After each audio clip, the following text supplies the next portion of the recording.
Good afternoon, everybody. I'm Asaf Ramarowski, the Executive Director of SPME, and it is my pleasure to once again welcome you to our latest edition of our SPME webinars.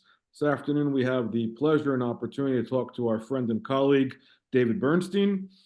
David is a university professor and a chair at the Antonin Scalia Law School at George Mason, where he's been since 1995. He's been a visiting professor at University of Michigan, Georgetown, William and Mary, Brooklyn Law, the Hebrew University, and David has been focusing on constitutional law, evidence, and product liability. He's a prolific researcher and has been deep in our issues for many, many years. And I'm sure many of you have seen his writings over the years on a lot of these topics. This afternoon, he is going to talk about the larger topic of is there really a crisis in free speech on American college campuses, really as a result of the event that took place on October 7th, since the war in Gaza began, and then we will go into Q&A. Format-wise, those of you who have been with us in the past know, David will talk for about 20 minutes or so, then we will go into Q&A. Questions, please type them in via the chat, and we will do our best to get to all of them as always. If we don't, please feel free to write us after the webinar, and we'll do our best to respond in a timely fashion. So really, without further ado, David, thank you for joining us, and the virtual floor is now yours. Thank you. I should start off by mentioning that there are two David Bernsteins who both work in the same kind of space on this stuff. One of them is me, and the other is David Bernstein of the Jewish Institute for Liberal Values. And sometimes we get each other's emails and so forth. So if you like my presentation, want to send the compliment, send it to me. If you don't, send it and want to criticize it or whatever, complain, send it to him. All right. So is there a free speech crisis on campus? So as we know, there's been a lot of controversy since October 7th over speech on campus. And I want to start off by talking about the question of pro-Palestinian, or really, I don't really think there's a pro-Palestinian movement in the US. It's an anti-Israel movement. No one cares really about the well-being of Palestinians in this movement. So let's call it the anti-Israel movement, calling for the river to the sea and for intifadas and so forth. And the question is, there have been those who say this should be prohibited, or there are students who've been outed and denied jobs. Does this constitute some sort of free speech crisis? And I think that the right way to frame what's been going on campus, or at least the initial way to frame it, is to think about what, not so much should this be allowed or not allowed? Is this part of academic freedom or not? When are you allowed to call for genocide, or is it really genocide or not? But to talk about really the underlying issue of what you might say is equal protection or equal treatment of Jewish students and Jewish concerns. Jews are protected by the Civil Rights Act of 1964 under Title VI, which prohibits discrimination based on race or national origin, and precedent since the second George Bush administration says that Jews are covered by that. So Jews are covered as an ethnic group by Title VI, and also morally speaking, Jews are in fact a minority group. So either way, Jews are entitled to be treated the same and protected the same as any other classification that's protected under the Act.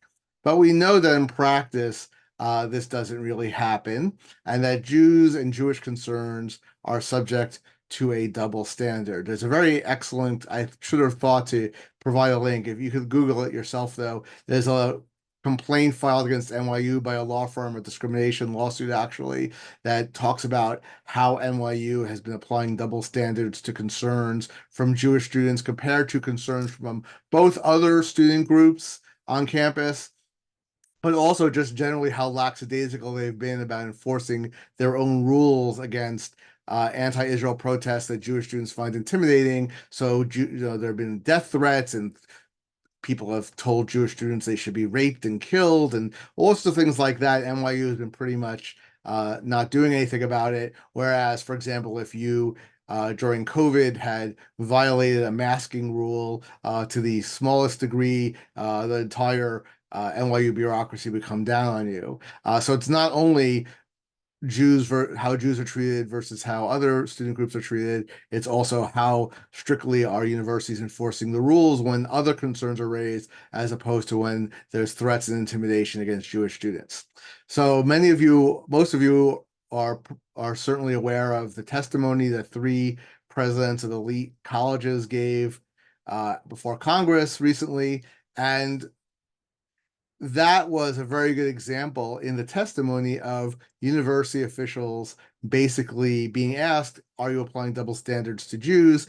And they weren't able to answer the question in any coherent way. So I thought this didn't get that much attention, but I thought the most telling moment in the whole, or at least one of the most telling moments in the whole hearing was when President McGill of University of Pennsylvania, it was pointed out to her that University of Pennsylvania held a Palestinian poetry festival in September before October 7th, and that 25 of the speakers had been identified by the Anti-Defamation League as having expressed anti-Semitic views in the past. And this wasn't just a question of Penn allowing some student conference to go on or allowing people to rent their room and not having any control over the content, but the conference was actually sponsored by several University of Pennsylvania academic departments, making it an official university faculty event. And she was asked, Professor McGill, would you say that if a conference was being held sponsored by the university that included 25 speakers whom the NAACP had identified as having made racist statements in the past, had 25 racist speakers, do you think that the university would have allowed this to go on? Now, there was only one good answer. Since the conference with the anti-Semitic speakers had been allowed to go on, the only proper answer would have been, I would have been very opposed to this and spoken out against it, although she was reluctant to do so in the other case. But on the basis of academic freedom and the fact that we don't micromanage our departments, our rules would not have allowed us to interfere.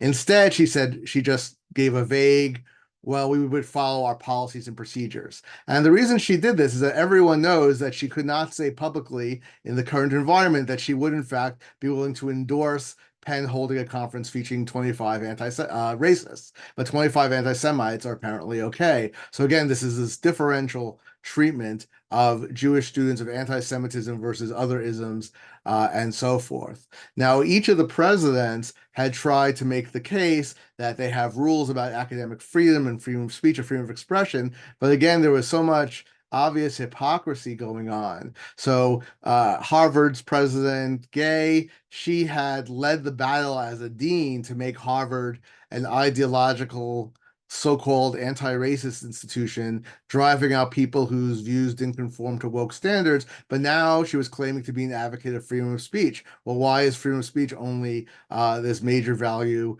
that you enforce when it comes to views advocating for Jews to be killed or for Israel to be destroyed, or for intifadas and so forth?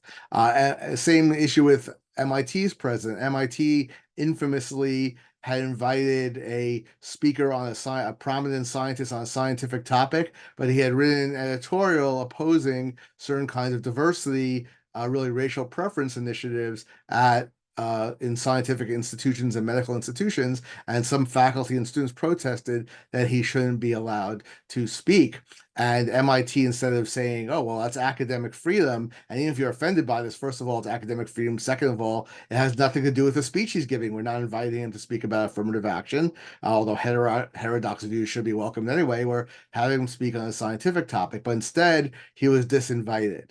So you could go on and on. So those are very prominent examples from the testimony and from the history of those institutions, but you could go on and on about just things that are in the news where universities will react to microaggressions, to the misgendering people by using the wrong pronoun, or really one of my favorite examples is that every once in a while over the last few years, someone on a campus somewhere in the United States sees something that vaguely resembles a noose. And even though this might be somewhere like Wellesley College or where the KKK hasn't been seen for 100 years, if it ever was there, there's like hysterical outburst on campus, and oh my God, the KKK is here and they're threatening Black students with nooses. And then there are sit-ins and protests and shutdowns and teach-ins. And then after the police investigate, they discover that someone just, left a rope or string or something somewhere, and it just so happened to fall in the shape of a noose. Now, I'm not, trying to make fun of the people who are concerned about whether this might be racist. I'm just saying, just look at the difference in reaction to something that is a rope that may look like a noose and therefore may possibly have been a racist threat versus actual intimidation, death threats, students surrounding Hillel buildings and chanting, anti-Semitic slogans and so forth. The university is treating that as no big deal. So I think that, so my response, I mean, I'm a free speech guy. I even run a project at my law school where basically our goal is to enhance free speech and talk about how free speech is actually typically good historically for minority groups and why it would be good to allow free speech. So I'm all in favor of universities saying, you know what, we've been completely overreacting from an academic point of view, at least, to things like microaggressions, to views that make students uncomfortable. And it's a really awkward time given, October 7th and the controversies attached to that. But now we have really thought deeply about it. We regret cracking down on other kinds of speech. And now, from now on, we're going to be institutionally neutral. We're going to be institutionally neutral, not just in what speech we allow and criticize, but also in how we enforce our rules. We're not going to let students occupy buildings, disrupt classes, and make threats just because they're doing it in favor of Palestine any more than we let them do it for any other purpose. And we're also not going to, on the other hand, crack down on pure speech unless it's a threat or intimidation. But they're not doing that. At my own university, I've had a back and forth with my university president about this. He has spoken to Students for Justice in Palestine about how their pro-Hamas rhetoric is hurtful and why he might be offended by it, but he has not been willing to publicly condemn it, even though after he said he would not publicly condemn it, there was that incident in Vermont where 3 Palestinian students American students were shot. Last I heard, and certainly when he reacted to it, there was no motive yet determined. It's not clear whether it's just some random nut or a hate crime, but he nevertheless declared it to be a hate crime in a campus-wide email and said Palestinian students should know that, and Arab students and Muslim students, that we're here for them, that we have resources, that they're welcome. And I said to him, in an email, I said, wait a second, you're not willing to condemn basically people advocating the murder of Jews on campus that's actually within your own sphere, but you are willing to comment on an incident that happened hundreds of miles away, declare it to be a hate crime when the police haven't, and so on. This is just disparate treatment. I said, you're opening up yourself to a Title VI complaint, among other issues besides the moral issue, but he still hasn't been responsive. So again, it's this double standard. So I say, before we even think about asking universities to restrict speech further or ban, advocacy of genocide, first thing to do is say treat everybody equally, number one, and apply whatever have good free speech standards, allow a lot of speech, and apply that standard equally to everyone. And frankly, there's a question then strategically, should we be doing both things at once? Should we be pushing universities both to adopt neutral, good free speech standards that apply to everybody? And should we also demand, if they're not going to do that, that Jewish students need to be protected like everybody else? Now, I'm a little leery of the latter because it just gives more weight to the whole DEI infrastructure that's sort of hostile to Jews almost implicitly, although not at every school.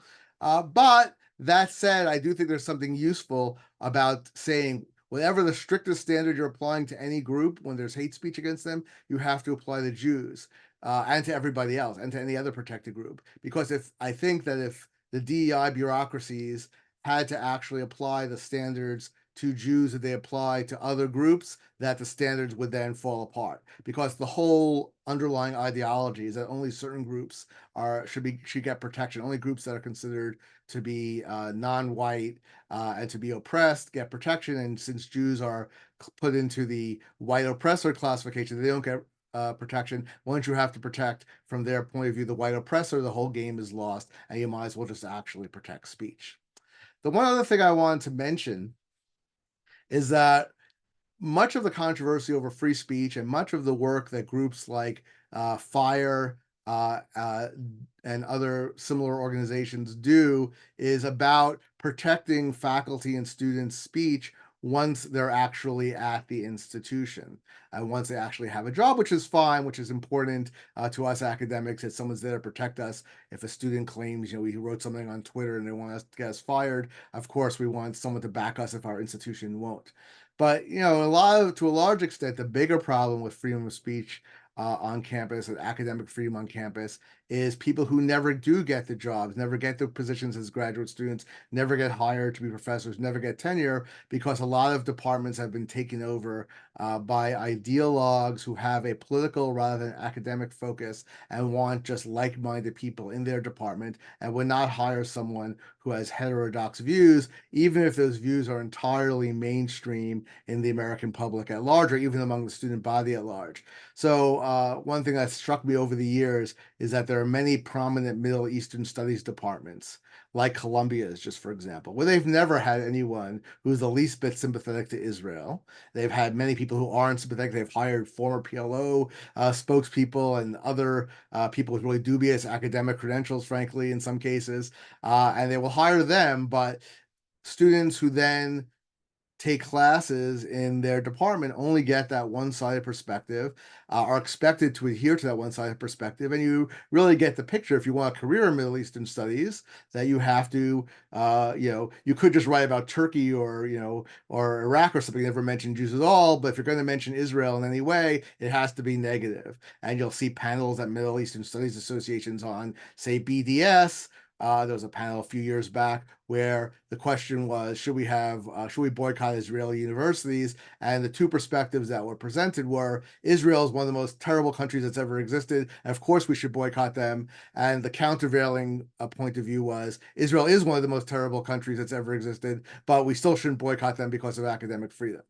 So you're getting ideological monoculture in universities, not just in Middle Eastern studies, but in the whole range of areas where this anti-colonial, critical race theory worldview that divides the world into the white oppressors and the other groups is so prominent, it's hard for anybody else to get a hearing, and the other point of view isn't even presented, which I think does present its own problems and really broader problems. If you wonder why in an academic environment people are unabashed about expressing genocidal sentiments towards Jews, it's because you have people who have never actually been exposed to the fact that hey, this is what you're really saying, river to the sea. That really means you want to wipe out Israel, and Israelis don't have anywhere else to go. So, what are you really doing here? And they're like, well, we don't have to worry about the colonialists.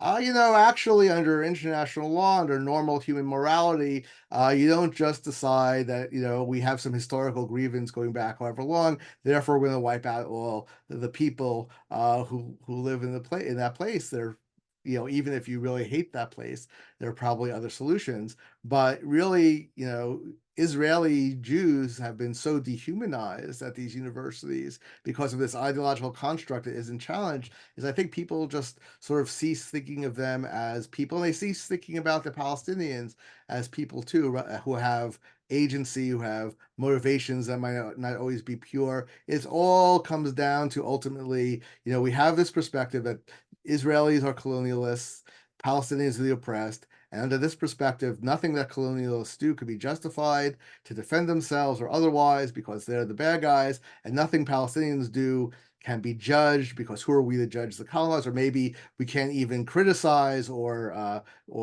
not support what they're doing because it fits into this paradigm. So instead of having real people with real motivations, some of whom on each, there'll be good people and bad people assumably on each side, and there'll be good and bad ideologies that you should be able to address. It all fits into this ideological framework. And again, it's not so much that people have adopted this radical framework that is troubling so much. It is troubling, but it's even more troubling that part of the reason they adopt it is that no one ever is there to tell them otherwise. I mean, I'm very active on X, formerly Twitter, and I'm encountering people all the time who, it's not just that they've adopted the Palestinian narrative, they've adopted, and these are graduates sometimes of elite universities, they've adopted a perspective that's completely ahistorical. They somehow believe that there was this country called Palestine that had existed for some indefinite period, but long period of time, was an Arab Muslim country with a Christian and Jewish, small Jewish minority, and then suddenly the Zionists came and invaded, and because they were white racists, their whole plan was to then expel the Palestinian population as part of ethnic cleansing, and they need to be driven out of Israel the way the French were driven out of Algeria. Now, I'm sure everyone listening here recognizes all sorts of purely historical flaws in this analysis, starting with the fact that there was no such country of Palestine ever, and there was never an Arab Muslim sovereign place outside of empire in that region, which may or may not affect what your views are on the current situation. I mean, my views are these historical facts are interesting and may in some way affect one's views, but ultimately we have to deal with the fact that Israel is there, has been there 75 years, a thriving country, it's not going away. Let's just start with there and not worry about what happened 75 years ago. But a lot of people are really motivated by this. It's an injustice that happened 75 years ago and needs to be reversed. Now, you can't reverse injustices, but whatever. If they want to take that perspective, that's their right. But again, they're taking that perspective based on an understanding. It's not just they've adopted a particular narrative that is arguable, that they're adopting facts that they've somehow learned in college and otherwise that just aren't true, that are, there are people we could think of in academia who are fabulous. Joseph Massad, the one who talks about the archaeology woman who's, I think, at Barnard. They just make stuff up. And there's no, again, the non-neutral standard here is not so much I want to take away their freedom of speech. I want to apply normal academic standards to these people. I'll just take Joseph Massad as a last comment as an example. Joseph Massad was a professor of Near East Studies, of Middle East Studies at Columbia. He went up for tenure. His own colleagues who share his really harsh anti-Israel, virtually genocidal ideology would not give him tenure. But then somehow Columbia let him go up for tenure in a different department the following year, and he was given tenure then. I've never heard of that. I mean, I've been in academia for almost 30 years. I've never heard of someone being denied tenure by the department in which they're supposed to be an expert by their own peers and then be given another chance to get tenure in another department. It's extraordinary, right?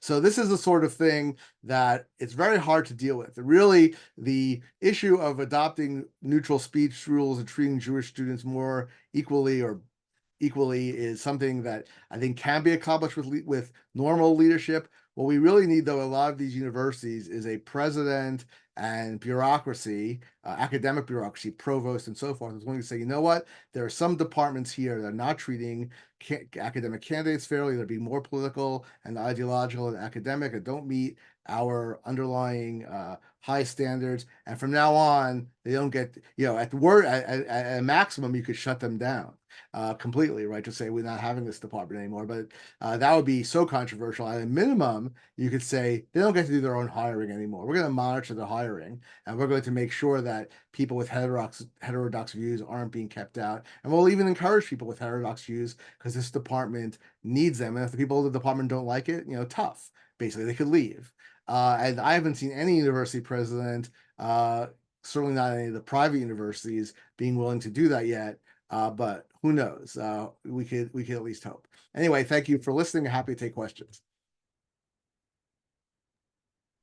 Great, thank you for that, David. That was great. And I personally have a lot of questions, but obviously we will let the audience, we'll get to them in a few. But let me start with Alex, and we'll take it from there. Alex, do you want to take the first one?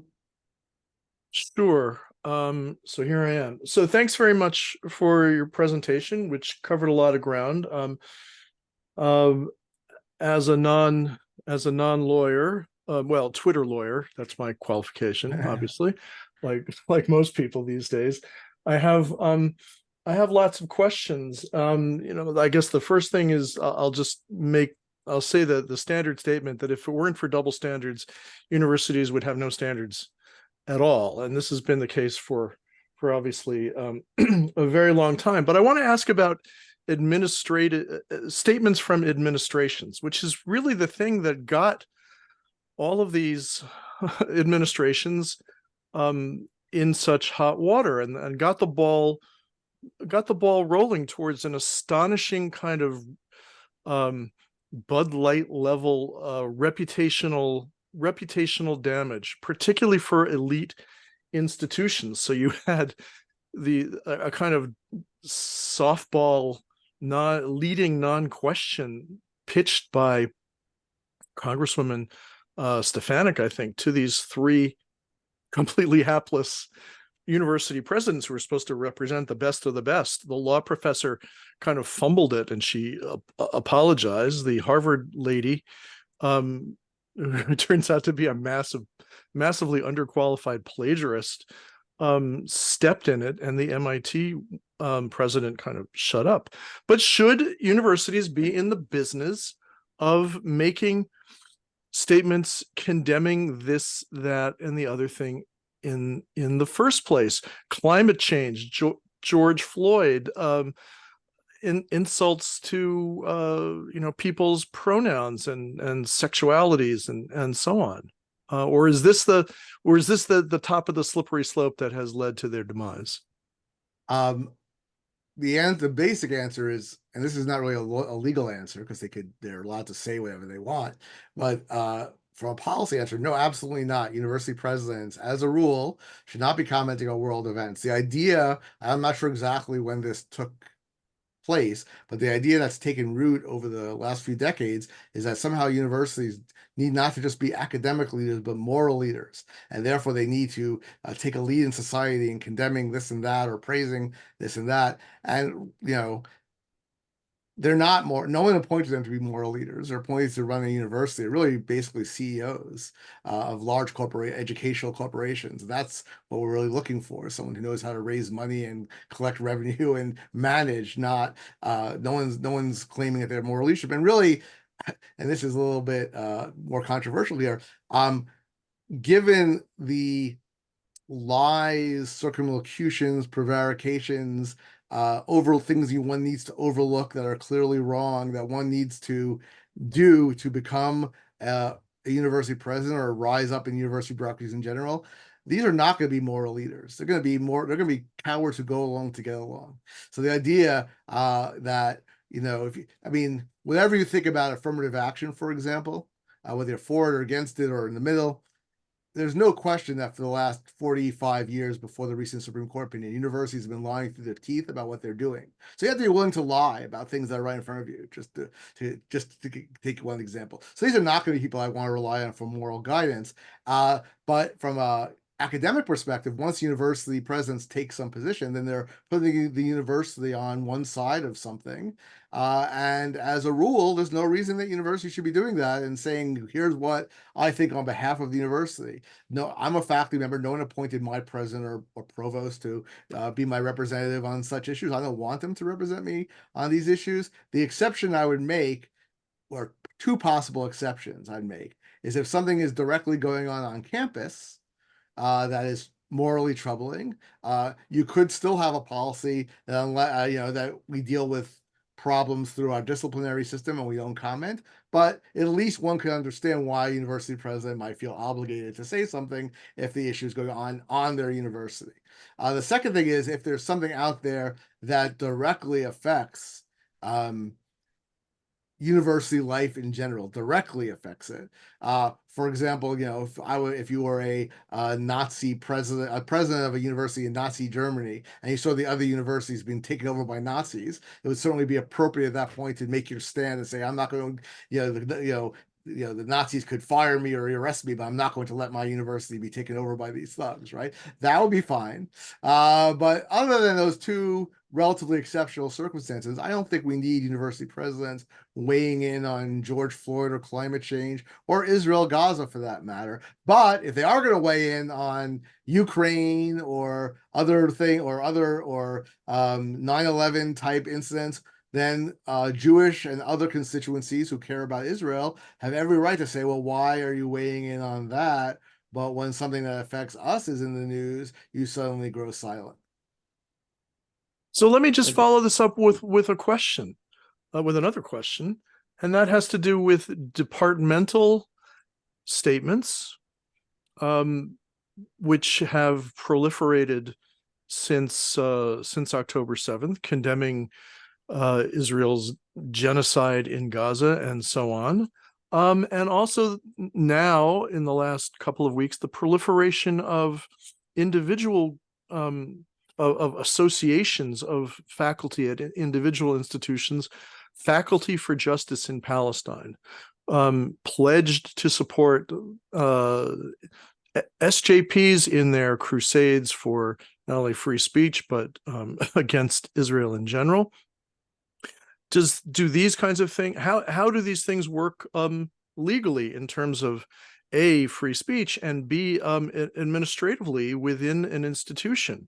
Who gives them the right to speak for the institution in some sense? No one does. In fact, when I mentioned that certain departments or ideological monocultures and universities might start thinking about taking them over essentially administratively rather than let them run themselves, a good place to start would be anyone who's made a department-wide statement on Israel-Palestine, right? It's why you, especially, I mean, in some ways, a Middle Eastern Studies department should be the least likely to do this because they should be especially open to different views since they're studying the issue. But on the other hand, like, why is the English department doing this? Why is the sociology department doing this? It has literally nothing to do with their mission except in the most tangential way. So the fact that they think that it's appropriate to use university resources to take an official position, which in turn has to discourage graduate students, faculty, if you were, let's say, a lecturer, would you want to then speak up against it? You might, and it won't rehire you. It's taking positions where positions should be taken. There's no reason a university president or provost couldn't just tell university departments, you are not permitted to make statements on political matters. They can't say that to individual faculty, but they certainly could say it to departments. And if associations like academic associations like the Middle Eastern Studies Association are taking political positions, the response of the provost, and it has been the response of a few schools, should be, we're not going to pay for your memberships to this. We're not going to pay for your travel unless we normally pay for like vacations, because you're not going to an academic conference anymore. You're going to a political conference, and the taxpayers of Florida or California or the tuition, the people paying tuition at Yale or Harvard aren't paying for you to exercise your political speech. You could do that in your own private time, but not with university resources. But the countervailing argument is that all of these things, all of these limitations infringe on academic freedom, which is that's complete nonsense. Which is it's the opposite. I mean, if you look at, the AAUP is useless, worse than useless now, or on the wrong side. But if you look at historical definitions of academic freedom, they would always specifically say that you have the right in your classroom to do this and that. But what you're not allowed to do is use your academic position and the resources that attend to it to promote particular ideological or political views. And that's actually the opposite of academic freedom. That's the abuse of academic freedom. Let's go on to some other questions. Thanks. Which is where they become prolific at. To your last point. Thank you for that, David. Thank you, Alex. Let me go to the audience here, and then we'll come back, time allowing. So Mark is asking, can a university enforce rules of conduct, which may empathize civility, respect, and rights of others of university community, even if the speaker may have a more expansive First Amendment right if he stands on a street corner? I mean, so want to comment on that? So first of all, the stand on a street corner is a very important distinction to make, but from what a lot of what's been going on campuses. If someone's standing on a street corner or in a corner of a university campus and shouting "Free Palestine" or whatever they're doing, you may have to go past them for a second, but they don't really have an unwilling audience, and they're not really infringing on anyone else's rights. So to the extent they're not disrupting anybody, whatever. But what SJP and other groups are doing is instead saying, well, we have the right to speak our piece. So that means we also have the right to march into university buildings where kids are studying or just relaxing or having classes and say the same thing, free Palestine. That's not the street corner anymore. Now you're infringing on other people's rights. Now you have an unwilling audience. And now you're actually, if you're infringing on the class or study time, you're taking away something that people have paid for, their academic experience, and you're diminishing it in favor of your own political views. And there's absolutely no reason universities have to tolerate, there's absolutely no reason they should tolerate such disruptions. And anti-disruption policies are absolutely 100% kosher and not only legally okay, morally okay. The university should affirmatively be enforcing them. And the same goes with speakers. You have a right to ask nasty questions of a speaker. You have a right to hand out pamphlets denouncing the speaker before the talk. You have a right even to turn your back against the speaker as long as you're not blocking anybody else's view. But what you don't have is any academic freedom or free speech right to disrupt. It's called the heckler's veto. Heckler's vetoes are not legally protected, not protected by academic freedom. As far as civility rules go, I'm not a fan of civility rules because I tend, I'm a New York Jew, and I'm not always the most civil person in the world. I mean, I'm not intentionally mean or cruel. I don't insult people, but I could get into it with people. And, as someone who has heterodox views on a variety of issues, including Israel, I'm much more likely to be the target than sort of a mainstream left progressive kind of person, and these rules tend to be sufficiently vague that who knows exactly what civility is. That said, there are certain things we don't have to call it a civility rule. We could call it a don't make death threats to people. Don't tell people you wish they and all their relatives were dead. Don't send like eviction. There's been some controversy over eviction notices coming to people's doors that are purposely intended to look like they're real eviction notices until people sort of, oh, it's just political, but you're frightening people, right? That's uncivil kind of in a different way, that you're trying to get your point across by making people like, oh, we want people to feel scared because they want them to feel like Palestinians. No, we don't think at our university, you could reasonably say that trying to frighten your classmates with forged documents basically is appropriate. So I don't think a general civility code, I mean, yeah, if there's some university out there that says, we believe in traditional Christian values, and part of that is being, being civil to your colleagues. That's part of our church doctrine. I can't say they can't do it. I think it's probably generally a bad idea in the academic context. But what I think they do need to do, if a university is inclined to do that, is spell out in some detail what they mean by uncivil conduct. So it can't be just applied, idiosyncratically or selectively to people with controversial views, and to also have a transparent process if people are going to be brought up on charges. I had an experience when I was in college where I had a personal dispute with a classmate of mine. It was nothing. It would be like so silly to talk about now that it wouldn't have been worth giving you the details. But it's nothing like, there's no violence, no real threats, intimidation. We just had a personal dispute. He decided to file a complaint against me with the student board of conduct or whatever, just as sort of vengeance, because we were about to graduate. This might delay my graduation. So I went to speak to the associate dean about it, who's in charge. I said, there's no real basis for this. He goes, yeah, you're right. I said, so it gives you the rules give you the right to dismiss something when there's no real basis. You can dismiss it. He said, no, I'd rather just let the process play out. I said, okay, if this process plays out, are there any precedents I can rely on? No. Are there any explanatory notes as to what, harassment or something would mean? No. Is there any way for me to take, if it's going to be heard by a student board, or there are certain student board members who I don't have friendly relations with, let's say, is there any opportunity for me to ask that they be replaced or recused? No. So there's no due process, no precedence, no nothing. It's all just like randomly what a group of students will have to say. That can't possibly be the right way of doing things. And in fact, the way I got out of that whole situation is I said, okay, well, I'm filing a counterclaim against him. And the associate dean said, you can't do that. You have no basis for it. and I say, well, you just told me he has no basis for his claim, and you refuse to dismiss that. So I'm going to file a counterclaim, and you're not going to dismiss mine either, or I'm going to sue you.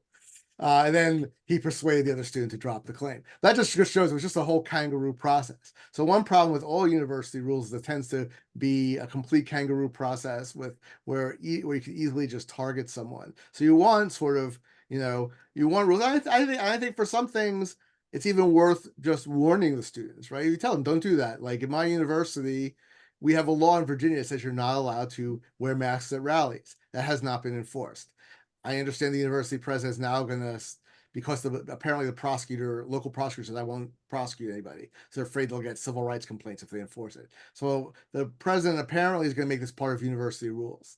Now, do I think if a student shows up next week after they've been allowed to protest in masks for months and wears a mask, they should kick him out of school without warning? No. That would be unfair to the student, even though I don't like their ideology. They should tell the students, look, we have a rule, we're now enforcing it. You have to take your mask off, and you have to come back next time without a mask. If the student then refuses, okay, that's something else. But a combination of making the rules transparent and giving fair warning when something ambiguous is going to be enforced would go a long way to resolving that problem. Great. David, let me ask you a question that obviously has also come up, in a lot of these conversations, is really the refusal of, or really the debate about adopting definitions of anti-Semitism on college campuses, and how does that also relate to your point about free speech when you talk about these codes of conduct, and this allows them, like, I'm particularly referring to the IRA definition, as it relates to understanding, anti-Semitism. And to Alex's point, much of the portfolio of discrimination falls within the administrators, specifically DEI officers, and they bring in their own political biases as far as what discrimination is, in particular as it relates to anti-Semitism. Right. So if people on both sides misquote the IRA definition, because the IRA definition says, here are some examples of rhetoric or statements that may be anti-Semitic depending on the context. And it lists the ones we're familiar with, like saying that comparing Israel to Nazis, or saying Israel has no right to exist. Both sides, for their opposite reasons, will say, aha, if you compare Israel to Nazis, or if you say Israel shouldn't exist, it's anti-Semitic. And one side says you're clamping down on free speech. The other side says, well, it's anti-Semitism, not free speech. So the first thing we should be aware of is that IRA does not say that these statements are always anti-Semitic. It says that in context, they may be anti-Semitic. So you can't say, well, I'm only criticizing Israel, so it can't be anti-Semitic. It may be anti-Semitic. And you can imagine scenarios where saying Israel has no right to exist isn't anti-Semitic. You say, I don't think any nations have a right to exist. I'm an anarchist. I don't single out Israel. I protest against all nations, right? So that's one thing. So I was much more careful than it's often been credited with, which is one reason I'm not as concerned from a free speech perspective as others. The other thing is that anti-Semitic speech is not illegal. Anti-Semitic speech is not necessarily contrary to academic freedom. It's protected by academic freedom. What people are really concerned with on the left is not that, you're making stuff illegal. It's like, what you're basically doing is threatening to treat anti-Semitic speech the way we treat racist speech. Racist speech is also not illegal and also protected by academic freedom. But in practice, if you engage in blatantly racist speech, there are going to be consequences. So again, there's one of two answers to this. Either there shouldn't be consequences either way, and you could criticize whatever. You could engage in racist speech, homophobic speech, anti-trans speech, anti-Semitic speech, and there are no consequences. Or you have consequences for all of them. And that's the choice that they don't want to confront. But the last thing I'll say about it is that when it comes to what would actually be illegal, would be acts of discrimination or things that make a hostile environment for a group. The reason IRA becomes important in acts of discrimination is that you need to, sometimes an act is ambiguous. Hillel keeps asking for a room on campus, and 3 times in a row, an administrator denies that the room to them, and it's not really clear why. And they claim it was just, there wasn't any, they weren't being anti-Semitic at all. But then you see that when they sent the emails back to Hillel, they added a tagline they don't normally have, saying Israel is a racist apartheid state. Now, that administrator shouldn't be saying that, of course, regardless, because why are they doing that in official emails? But that would be, now we have some evidence, right, that this wasn't simply a coincidence that the room wasn't available, that the administrator had anti-Semitic motivation. Or take another example that is a real one from recently. It's one thing to be protesting Israel on campus and even shouting really nasty slogans. It's another thing to surround the Hillel building and do it. Right? And if your excuse is, oh, we're just anti-Israel, well, there are other places you could express your anti-Israel sentiment other than around the Hillel building. And the fact that you're doing it at the Hillel building at least gives us some evidence that you are motivated by anti-Semitism. And that in turn could be some evidence that a hostile environment is existing for Jewish students on campus. Right? So, yeah. Good, thank you.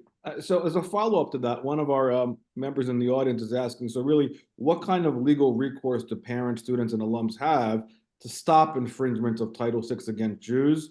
And what charges can be brought against tenured professors who are promoting their political views versus scholarship? That the first question, I should let everyone know in case you don't. Title VI complaints, as opposed, there's two ways of getting at Title VI. One is you could file a lawsuit for damages against the university. And that means you need like a lawyer, basically, because you're going to have a lawsuit. There's going to be discovery, motions to dismiss, and so forth. That's kind of complicated. And you have to find someone who's willing to put their name out there, which is also difficult. On the other hand, Title VI complaints to the Department of Education are really, really easy. I filed two myself just because I was pissed off at what I saw happening at a couple of universities. This was before 10/7. And I filed, it took me less than an hour to file each one. All you really need to do is draft up a few paragraphs saying, I am so-and-so, I am a concerned citizen, whatever. I am concerned about these events at this university. Here's a list of the events that happened. Here's why I think they constitute discrimination against Jewish students and or create a hostile environment for Jewish students. Please investigate. And anyone could do that. You don't have to have any tie whatsoever to the university. And in those two cases I filed, just to let you know the two ranges of outcomes. The first one I filed, the university, I think the president was actually sympathetic. They settled it and agreed to, do whatever remedial efforts there were within a few weeks. The other complaint must have been filed 5 or 6 years ago. The lawyers handling it left, and someone new came, and nothing's happened. So it doesn't guarantee that anything will happen. But anyone could do that. So if you are aware at your university or another university of things going on you think are discriminatory, you could just file the complaint. I think there's even a form on the Office of Civil Rights office's website that you could just fill out the information. Someone will contact you and ask you more questions about it, then they'll decide what to do about it. And if you know if it's going on at your university, and you don't want to be the one to file it because you don't want the provost and president and your colleagues angry at you, just give the information to somebody else and they could file the complaint. So as far as the tenured professors who are violating their professional obligations, I think if it gets really extreme, like a University of Wisconsin, a professor canceled her class for some protest day and then sent out one-sided information about the conflict, I think if provosts become aware of that, they will probably do something about it. I'm not sure what they're doing in Wisconsin, but everything is geared towards protecting the faculty. I'm not aware of universities that really have a good mechanism for complaining about not faculty sexual misconduct, not faculty racist misconduct, but just misconduct as such. And that misconduct doesn't have to be using their class for political purposes. It could be just canceling class a lot and saying, oh, you know what, I'm on vacation in Florida, so our next 3 classes will be on Zoom, or I'm just not going to have them at all. Or saying, yeah, I'm letting my TA grade all your papers, and if you have a complaint about your grade, too bad. I'm just going to let the TA word be final, even though the class is a lot of things that professors do that are not right. And the avenues for redress tend to just be, oh, we'll talk to the department chair. The department chair is almost never going to do anything. And also, we do want some procedural protections. You don't want pro-Israel professors be complaining they're using their class for political reasons just because students disagree with them. So it's not just the professor, there's a wide range of academic freedom where you can't complain a professor is simply giving reading materials that only present one side, but you can certainly complain if a professor, says, oh, you're from Israel. So how many children have you killed when you were an IDF soldier? Or if you say anything nice about Israel in your paper, just expect an F, right? Extreme sentiments like that, are extreme, and you would think, well, that doesn't happen very often, so we don't have to worry about it. It seems to be happening more and more, and there should be some avenue of redress at universities, and I don't really think there is. There should be some office of faculty misconduct or some office of ensuring that students aren't punished for their political views or so forth, and there really isn't any such thing, and I'm not really sure how it would be done, but it's something someone should be thinking about. What redress should students be able to have if their professors are truly abusing their privileges? And again, it doesn't have to just be ideologically. I had a colleague who's fortunately no longer with us who just, he didn't feel like teaching twice a week, so he just would he had an hour and 15-minute class, so he would just cancel every other Wednesday and just have a longer class on Monday. But he didn't ask anybody if that's okay. He just, you're not, no, but then the students would have a class 5 minutes later and having a break. You can't just do that, right? So professors do misbehave, and in our quest to protect their academic freedom, we may give them too much license to do so. And there should be some compromise that it goes a little bit towards more ensuring that professors are actually not, giving credit for going to protest rallies, giving credit for writing letters to their congressman on an issue the professor cares about, are not being inhibited from expressing their views or being downgraded because of their views, and so forth. Great, thank you for that. Alex, just to keep an eye on the clock here, I'm going to give you the last question.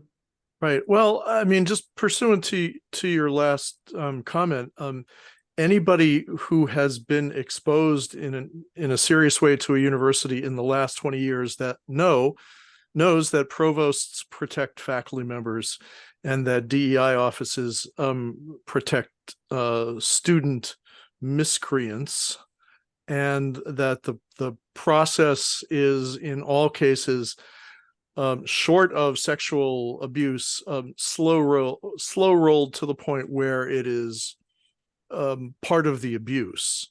And it's disingenuous for anyone in the audience to think otherwise, that these institutions do anything except protect themselves and their insiders. It's set up that way. And college presidents are the flack catchers and the designated fall guys, fall women in this particular latest scenario. But I have a completely different question, and maybe this is a good place to end. I know, I am married to a college professor, and I have some particular insights in these areas. When does speech become material support for terrorism?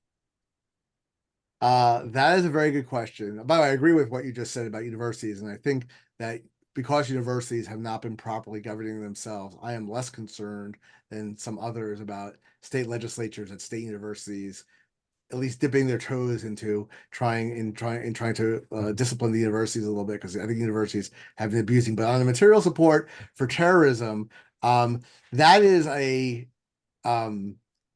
issue that there is one big case on it, the name of which is escaping me right now, in the federal law. It's surprisingly broad. So broad that you wonder whether it would survive a First Amendment challenge if it came up. But material support for terrorism, basically, if you support terrorism and in some way are in some coordinated way with a terrorist group, you are in material support for terrorism. And coordination could be, it doesn't have to be they're paying you. So, and there's a lot of gray area. Like if Hamas puts out a call to walk out of class on Tuesday, and you walk out and you organize a class walkout, is that material support for terrorism? It may very well be, because you're doing it in coordination. You weren't doing it spontaneously. You were doing it in coordination with Hamas. There has not been a lot of Justice Department activity here. Under the Biden administration, there probably won't be. However, there are states that have their own material support for terrorism laws, and they're actually, if anything, even broader than the federal law is, which is already pretty broad. So I suspect we're going to be seeing some investigations by politically ambitious attorney generals into whether SJP, for example, might be in violation of those laws, or or certain Arab or Muslim associations that tend to support Hamas, whether they are in sufficient contact with people who are in turn in connection with Hamas, that they could be charged or at least fined under this. So we'll see. And I don't know enough about the inner workings of any of these organizations or SJP to tell you whether, or how the laws are likely to be interpreted to tell you how this is likely to come out. But I do think this will be an issue. Well, I mean, on that note, I would simply point to the very curious timing that the Hamas attack took place on October 7th, and on October 8th and October 9th, National SJP issued templated talking points and graphics all across the country, and networks of local SJPs and networks of other connected organizations immediately began to chant glory to the martyrs and use precisely the same language, as if there was foreknowledge. And it's these kinds of curiosities, unproven, that make me wonder. And certainly at the state level, as you noted, there are a number of investigations, some of and things being adjudicated that in various levels that talk about financial and organizational connections between various organizations involved in this equation. So we'll see going forward, but yeah, I mean, I suspect we'll also see some private litigation aimed at the same kind of thing on behalf of victims of terrorism. Yes, I mean that I mean, and in addition to that, the latest one is we've seen now also an investigation into the violation of tax laws, and it relates to the the monies that are coming in, and the use of the abuse of money in these coordinated actions. Well, that maybe this is another semi-related point to end on. From a legal point of view, if the university collects student activity fees from all of its students and then distributes it, the student government then distributes those funds to SJPs and Muslim student associations and other groups that you, the student, disapprove of. What's the legal? Is there legal recourse? There might be. Certainly, student organizations have been sued under the 14th Amendment, which means that they're considered state actors. Since the organizations themselves typically don't have any separate legal existence, it's the universities that are being sued. So they're being held responsible for the actions of their organizations. I mean, a lot of these statutes, whether you could hold the university liable, might depend on whether the statute has the word knowingly in it. Right. So if then you'd have to prove either they knew or should have known, which is much more difficult than just proving they did it. Well, certainly to judge from the number of student government financial scandals that I, have observed in the last few years, where enormous amounts of monies, often in the hundreds of thousands of dollars, go missing, or are obviously distributed by insiders to their friends and colleagues. It seems like an area that is ripe for litigation at all levels, but I don't know of any cases that are pursuing this. Well, I mean, I not only can't give any details, I don't really know any details, but I will tell you that there are mostly Jewish, but not all Jewish lawyers throughout the country who are currently brainstorming every possible theory to sue or complain or whatever on every possible grounds they could think of. So we'll see. I'm only really tangentially involved because I'm not a practicing lawyer, just a country law professor. I don't know what they'll come up with, but there are a lot of balls in the air, and some of them will eventually turn into litigation. One last point before we let you go, David. I just want to, apropos, to Alex's last question there. What about the issue of FARA issues with the larger donations that are coming in from these countries, especially, now investigating as far as the Qataris and other countries who've been state-sponsored terrorism as it relates to the universities? Is that, something that, that can be strongly, reinforced as using the university vehicle when there's violations of FARA issues? Yeah, I think this is something that I don't know whether there's any kind of private right of action under the law or whether someone could bring what they call a qui tam action, saying that federal funds have been misused because they have to sign something every year saying what foreign money they get and haven't done it. It is a real scandal, right? I mean, the universities, it's not like if Qatar is giving $50 million to a university and they're not reporting it, it's not like that money somehow was lost, they didn't know about it. They're obviously intentionally not reporting it, which is pretty bad.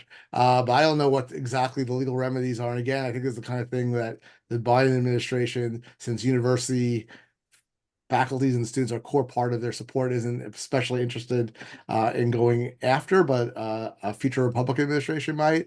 But I would say that Congress should just, as a matter of, I'm not sure, like foreign policy, basically, say that federally funded universities can't accept donations or maybe donations over like $100,000 something from foreign governments, because it's obviously influence peddling when China funds its Confucius Institutes or Qatar funds university programs, or for that matter Qatar has like 8 or 9 American university campuses there. There's no real education going on these campuses as far as I could tell, no serious education compared to what you get in the United States. There's a way of peddling influence within the universities that sponsor it and making, and giving Qatar, which is a bad actor all around in various ways, some influence in the United States. And why should the federally funded universities be collecting, ungodly amounts of money, which clearly can have some influence on university policy from dictatorships that are acting against U.S. interests? I mean, Qatar is sensitive because of a big U.S. base there, but nevertheless, you could focus your ire on China and its Confucius Institutes and use that as your excuse to say no more foreign government funding of American universities. Great, thank you. Unfortunately, David, our time is up. So, I mean, there's obviously a lot we can hang around here and talk for hours and hours, but I really appreciate you taking the time to talk to us this afternoon. And hopefully you can come back at a later time and we can unpack more issues. But these are obviously issues of the day that are impacting many of our members and many of us, topics that we're all thinking about these days. Well, thank you so much for having me. I appreciate it all around. As always, I want to thank Alex for joining me. And of course, you, the audience, for coming, as always, for being with us this afternoon. Be on the lookout for future webinars. Thursday will be sorry, good reminder. Thursday, we'll be having our usual BDS Monitor recap that will take place with Alex the Thursday afternoon. And then we'll be basically closing up the year, and then we'll be on the lookout for future ones after the new year. So I want to encourage everybody to join us and wish everybody a good day.